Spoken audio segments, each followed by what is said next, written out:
ये जो बर्तमान गो सम्मान आह्वान अभियान चली सारा भारत में आमर यहाँ प्रथम फेज होता 27 एप्रिल रे सारा भारत में महामहिम राष्ट्रपति महामहिम राज्यपाल माननीय प्रधानमंत्री तथा माननीय मुख्यमंत्री को प्रति ब्लॉक रे तहसीलदार बीडीओ तथा जिले रे जिलापाल द्वारा यही चारिटा पत्र पठा जाइथिला। एता आमर उद्देश्य होची गोमातार सुरक्षा निमंते ए अभियानटा होची जो आमर तीनटा आछि गोमातार सेवा सुरक्षा और सम्मान निमंते जोटा राष्ट्रहित और राष्ट्र संस्कृति बंचाइबा पई ए अभियान चली। एथिरे आमर 19टी दाबी अछि जे जो परी सारा भारत में गोहत्या बंद करा जाऊ, गोमाता को राष्ट्रीय सम्मान दिया जाऊ, आउ तथा गो आधारित पंचगव्य चिकित्सालय प्रति जिले में तैयारी करा जाऊ तथा प्रति राज्य रे अंततः गोटे गो अभयारण्य करा जाऊ तथा प्रति जिले में जो किंबा प्रति ग्राम रे जो गोचर भूमि अच्छी ताहा गोशाला अधीन रे दिया जाऊ किंबा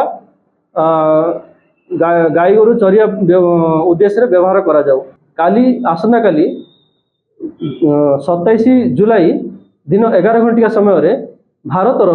समस्त जिला ब्लॉक स्तर रे आउ तहसील स्तर रे जनता द्वारा जो स्वीकृति दिया जाइथिबा पत्र आमे देबू महामहिम राज्यपाल महामहिम राष्ट्रपति माननीय प्रधानमंत्री और माननीय मुख्यमंत्री को 4टी पत्र दिज्व आमर जो दाबी गुड़ाक अच्छी से गुड़ाक से पूर्ण करने जदि न करती आगामी समय आमर यही आंदोलन तीव्र रूप नेब आम संविधान दायरा रही अहिंसा माध्यम यही कार्य को आम संपन्न करेबू। एथिपाई जेते लोकर भी प्राण जाऊ किंबा जेते साधु सन्थर भी प्राण जाऊ यही कार्य को आज ना काली बाध्य करूँ। आमर आसंता काली 27 जुलाई 2024 सोमवार दिन सकाले 10टा बेलू आमर गो सम्मान आह्वान अभियान तरफ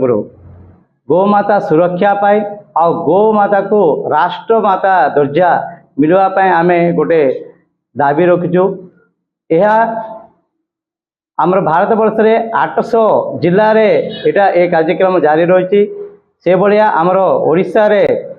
आमर गजपति जिले में आम जिला कार्यालय को जाइकी यही आमर जो स्मारक पत्र दिज्व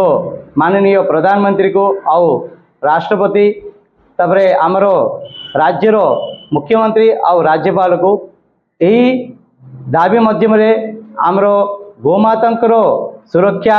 आउ संरक्षण तापरे गोमाता को राष्ट्रमाता सम्मानता दि जावाई आमर दाबी रही 3टा प्रकार। यही दाबी को पूर्ण करने आम गत एप्रिल 27 रे तहसील मध्यम भी दिखाई यही द्वितीय पर्याय रे आम जिलापाल को निकट को पहुँचिकी दाबी पत्र दिज्व आउ तृतीय पर्याय आम राज्य स्तर रे भी ये कार्यक्रम रही चतुर्थ पर्याय आमर जातीय स्तर भी ये कार्यक्रम चलो।